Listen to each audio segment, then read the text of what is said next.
여러분, 문재인 정부 들어서서 나라 돈이 펑펑 그렇게 새 나가고 있다, 이런 얘기까지 들리시죠? 실제로 그렇습니다. 문재인 정부가 들어서자마자 이 복지 재정이 엄청 늘어났고요. 그에 따르는 그 예산도 엄청 많이 쓰고 있습니다. 여기에다가 올해 들어서는 코로나19가 대한민국을 덮치니까 이제 재정은요, 마음 놓고 쓰고 있는 것 같아요. 재정 준칙도 없이 그냥 쓴다는 이야기예요. 자, 이거를 보면요, 진짜 답답합니다. 우리 가정도 보면 월급을 받으면 혹은 내가 돈을 그만큼 벌으면 계획이시 돈을 쓴단 말입니다. 화수분처럼 막 퍼다가 쓰지 않아요. 그러면 파산하기 십상이거든요. 아니, 버는 거는 100만 원인데 갖다 쓰는 거는 200만 원, 300만 원 갖다 쓰면 어떻게 되겠습니까? 당연히 개인 파산이 일어날 수밖에 없는 거잖아요. 지금 정부가 그렇습니다. 정부가 재정 준칙이라고 이 기준이라는 게 아예 없이 그냥 쓴다니까요. 작년 5월에죠. 국가재정전략회의가 있었습니다. 그때 문재인 대통령이 쉽게 말하면 40%룰 어디서 나왔느냐. 그 이야기를 하자마자 재정 준칙이 깨지기 시작했어요. 사실 그동안은 2016년인가요? 박근혜 정부 당시에 이 재정도 준칙이 있어야 된다. 포퓰리즘식으로 인기영합주의로 그냥 퍼주다 보면 나라 국간이 박살이 나니까 재정 준칙을 정해서 입법화함으로 해서 어느 대통령이 나오더라도 재정 준칙을 지켜가면서 돈을 써야 되겠다, 이런 이야기가 계속 나왔었습니다. 그래서 정부가 세운 그 당시의 재정 준칙은 명목 GDP 대비 국가 부채 비율이 40%였습니다. 40%. 그리고 재정 적자는요, 마이너스 3%까지만 용인하자. 마이너스 3%. 이게 그동안의 대한민국의 재정 준칙이었단 말입니다. 그런데 이 재정 준칙이 사실 완전히 깨졌죠. 근거도 없다면서 말입니다. 이유도 없고 근거도 없고 이론도 없고 아무것도 없지 않느냐. 그걸 가지고 왜 고집하느냐. 이렇게 문재인 대통령이 이야기했으니까 깨질 수밖에 없었죠. 사실 근거가 없는 게 아니에요. 이게 유럽연합이라고 EU 있잖아요. EU가 만들어지면서 EU 연합 국가들은 기본적으로 재정을 명목 GDP 대비 60%를 유지해야 된다. 그리고 재정 적자도 마이너스 3%까지만 허용을 하자. 이렇게 나름대로는 조약을 통해서 맺었습니다. 이때 60%가 전 세계 어떤 기준이 됐던 거예요. 나름대로 유럽은 고민해서 명목 GDP의 60% 부채, 국가 부채 용인하자, 이게 만들어졌던 겁니다. 우리는요, 이거를 토대로 해서요, 대한민국은 남북이 갈라져 있으니까 통일 비용도 한 10% 남겨놓자. 게다가 베이비 부모 세대들 고령화 빨리 될 거니까 여기 한 10% 남겨놓자. 그래서 우리는 재정 준칙이 40%로 결정이 된 겁니다. 그야말로 재정 준칙이 정해질 때를 보면 참 국가의 미래를 충분히 생각하고 여유 있게 생각했다. 참 가슴이 따뜻하고 권력보다는 우리 국민의 안전을, 국민의 어떤 미래를 더 생각했지 않느냐. 저는 이런 생각까지 사실은 했거든요. 그런데 그 이론적 근거도 없는데 왜 그거 고집하느냐 하면서 깨지기 시작을 했습니다. 그러면서 나라 돈이요, 그야말로 펑펑 써제낍니다. 화수분처럼 말입니다. 지금 보세요. 2020년만 하더라도 올해죠, 올해. 840조 2천억 원이 우리 적자가 날 예정이에요. 적자가 아니라 국가 부채가 생길 예정이에요. 그러면 지금 43.5%, 정부가 추산한 건 43.4%고요. 국가예산정책처가 추산한 것은 43.5% 국채 비율이 올라갑니다. 엄청나게 올라가요. 앞으로요. 이대로 가면 계속 늘어난다는 거예요. 내년에 가면 935조 3천억 원까지 늘어나고요. 그래서 46.9%가 국가 부채 비율이 되고요. 2022년에는 1,000조가 넘습니다. 1,030조 5천억 원. 그러면 진짜 50%가 넘습니다. 50%가. 2023년에는 1,134조 2천억 원이에요. 그래서 53.5%로 툭 뛰어오릅니다. 여러분 이 부채는요. 이 부채는 GDP 대비 국가 채무, 정부가 가지고 있는 채무만 합쳤을 때 이 정도라는 겁니다. 이 정도. 그런데요. 이것만 생각을 해서는 안 됩니다. 국제 기준을 보면요. 예. 국가 정책을 수행하는 그 예산을 다 포함합니다. 예를 들어서 공기업이 국정 과제를 실제 추진을 하잖아요. 공기업 돈으로. 이것도 들어가야 돼요. 사실은요. 예. 그럼 공기업 부채가 얼마입니까 지금? 525조가 넘잖아요. 525조가. 그러면 여기에 플러스하면 엄청나죠. 이것뿐만이 아니에요. 이것뿐만이. 한국은행이 가지고 있는 부채는 어떡할까요? 한국은행이 가지고 있는 부채도 국가 채무에 포함을 시켜야 됩니다.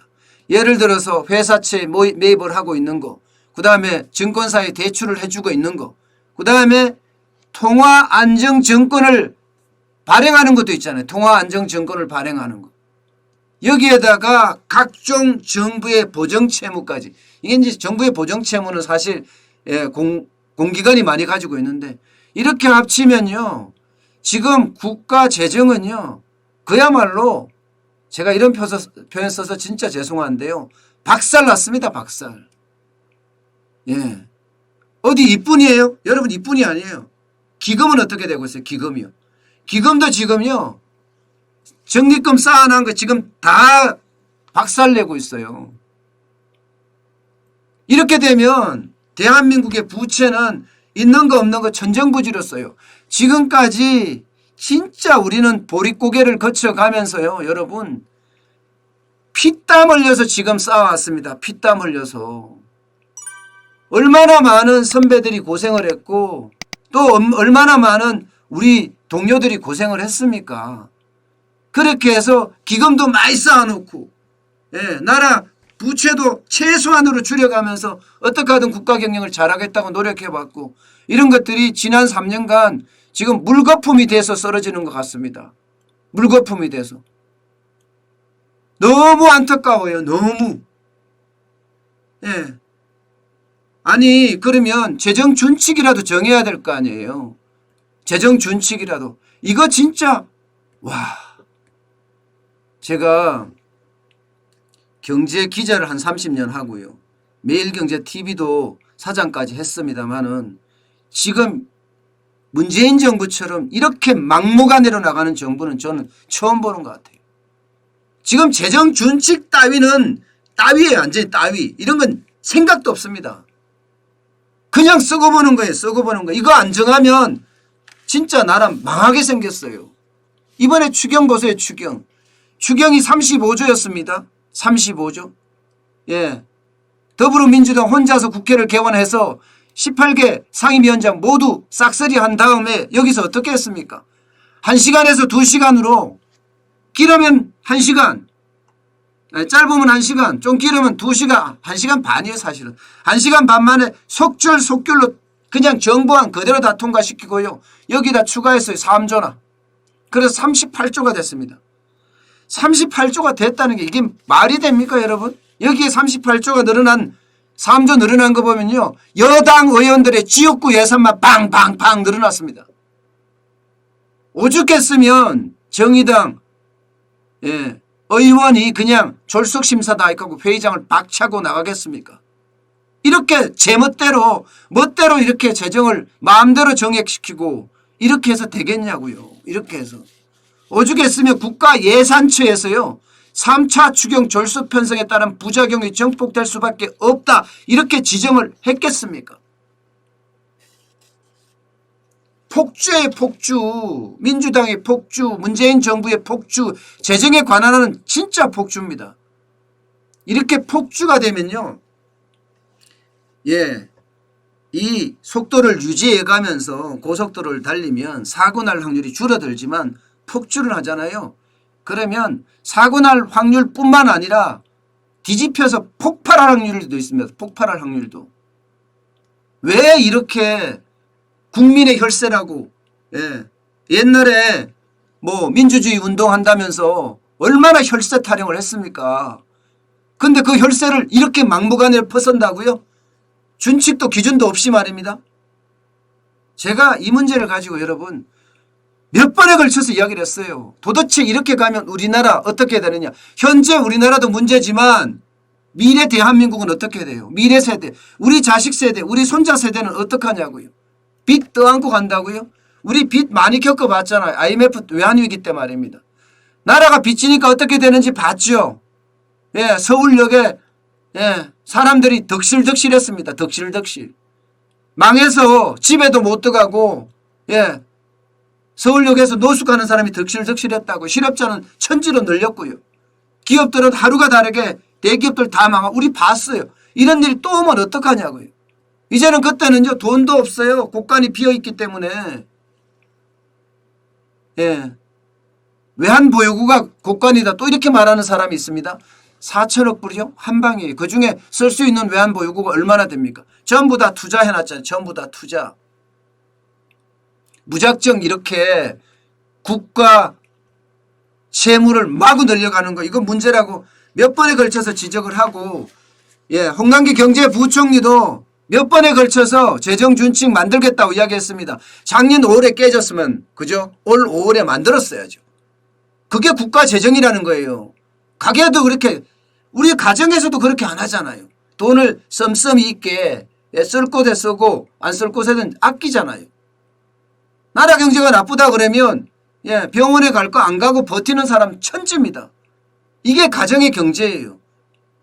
정부도 혈세라고 한다면 이렇게 써야 되는 거예요. 이렇게. 그냥 무작정 마구 퍼쓰는 거 저는 이거 맞지 않다고 봅니다. 홍남기 경제부총리는 저도 이렇게까지 막 이야기를 하고 저만 이야기하는 게 아니라 많은 사람들이 이야기하니까 8월에는 재정준칙을 세워서 예, 국회에 보고하겠다 그랬습니다. 그런데요. 이것도 안 될 것 같아요. 왜냐고요? 아니 더불어민주당도 반대하고 청와대도 반대하는 일을 홍남기 경제부총리가 한다고요? 못합니다. 감사원도 오죽했으면 국가재정관리실태 감사 보고서에서 지금 재정준칙 도입 여부를 검토해야 할 단계다 이렇게까지 권고를 했습니다. 그런데도 불구하고요. 청와대는 아예 냉담해요. 냉담해. 실제로 재정준칙에 예, 대해서 물어보니까 청와대 고위관계자가 이렇게 이야기했다고 해요. 재정준칙은 필요하다면 충분히 검토할 수 있겠지만 현재로서 구체적인 입법할 계획을 갖고 있지 않다. 이렇게 말했습니다. 여기서 진짜 우리가 굉장히 위험스럽게 느끼는 게 그거예요. 재정준칙은 필요하다면이에요. 필요하다면. 이게 말이 됩니까? 필요하다면요. 당연히 필요하죠. 절대적으로 필요하죠. 필요하다면 필요 안 할 수도 있다는 이야기잖아요. 그러면 예, 기준 없이 계속 국간 갖다가 안 그래도 다 텅 빈 국간 빚내서 쓰겠다는 건가요? 지금 청와대가 이런 생각을 하고 있어요. 그냥 퍼쓰겠다. 이게 더불어민주당도 마찬가지입니다. 더불어민주당도. 박홍근 더불어민주당 의원이 이렇게 이야기했습니다. 재정준칙 필요성에는 공감한다. 예, 여기까지는 뭐 나쁘지 않습니다. 그러나 경제위기 극복을 위해서는 확장적 재정 방향이 필요한데 이 시점에서 재정준칙을 만들면 불필요한 사회적 혼란을 야기할 가능성이 있다. 이렇게 비판했습니다. 이게 무슨 얘기예요? 이 말이에요? 막걸리예요? 예. 아니 하물며 가정에서도 있고요. 예. 기업에서도 있습니다. 그런데 국가가 가지고 있지 않고 그냥 쓴다고요? 예. 국민의 주머니가 화수분입니까? 이게 말도 안 되는 이런 일이 벌어지게요? 저는 하루빨리 재정준칙을 도입해야 된다고 생각해요. 만약에 재정준칙을 도입하게 되면 아마 인기영합주의 파퓰리즘이 많이 줄어들 겁니다. 이 분야에 대해서는요 앞으로도 충분히 더 연구를 해서 재정 준칙을 어떻게 지킬 것인가 이것을 준비해야 합니다. 국가 부채나 재정을 한도를 정한 다음에 강제하는 것, 법으로 강제하는 것 만들어야죠. 그래야지 대한민국이 이 인기 영합주의에 무너지지 않고 우리 미래 세대 또 우리 현재 세대들을 위해서 국가 국고를 지켜가는 길이 아닌가 싶어요. 재정 준칙을 그냥 기획재정부의 어떤 심리적 마지노선의 어떤 재정 준칙이 아니라 심리적 준칙이 아니라 국회의 입법을 통해서 안 하겠죠. 더불어민주당이 혼자 독식을 하고 있는데 하겠어요? 그런데 국민의 힘이라는 건 있습니다. 저는 재정 준칙을 만들어서 반드시 그 재정 준칙을 통과를 시켜야 된다고 생각해요. 그래야지 마구 퍼주는 그런 사태가 없어질 겁니다. 재정 준칙이 있다고 생각을 해보세요, 여러분. 대통령 공약도 재정 준칙 안에서 이루어져야 됩니다. 재정 준칙 안에서. 그러면 우리가 나라 국간이 텅 비는 것을 막을 수가 있습니다. 이거는 어떻게 하든 재정 준칙을 정하는 방향으로. 그리고 홍남기 경제부총리가 8월까지 내년도 예산을 상정하면서 국회에 제출하면서 재정 준칙을 만든다고 했으니까 두고 보자고요. 재정 준칙은 반드시 필요하고요. 또 거기에 들어갈 수 있는 핵심 내용들이 있잖아요. 국가 채무의 기준이라는 거 말입니다. 이것도 정확히 정해야 됩니다. 이 기회에. 국가가 가지고 있는 채무뿐만 아니라 공기업의 채무, 국정과제를 수행하니까 공기업의 채무, 여기에 정부 보정 채무가 뭐 다른 데도 있을 수 있으니까 정부 보정 채무, 그 다음에 통화 안정 채권, 그 다음에 한국은행이 가지고 있는 회사채 매입 규모, 뭐 그 외에 산업은행의 어떤 부채 이런 것까지 다 포함해야죠. 아주 구체적으로 그리고 명시적으로 이 재정준칙법을 만들어서요 관리해야 합니다. 가능하다면요 기획재정부 내에 있어도 되지만 아주 독립적인 국가재정정책국이라는 걸 하나 만드는 것도 필요합니다. 국가재정정책국이라는 거 말입니다. 그게 기재부 내에 있더라도 독립적이고요. 한국은행처럼. 아니면 아예 독립적인 기구로 만들어도 괜찮습니다. 유럽에 있는 나라들은 실제로 그렇게 재정을 관리하고 있고요. 좌파가 나오든 우파가 나오든 국가재정은 그 재정준칙법에 따라서 시행되도록 해야 합니다. 그게 지금 우리에게는요 가장 급선무가 아닌가 싶습니다.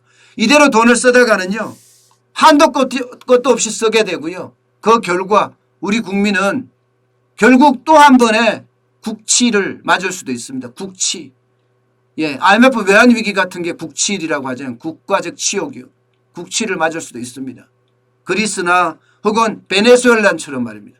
그렇게 안 가려면 이제 재정준칙법이 필요하지 않나 다시 한번 생각해 보게 됩니다.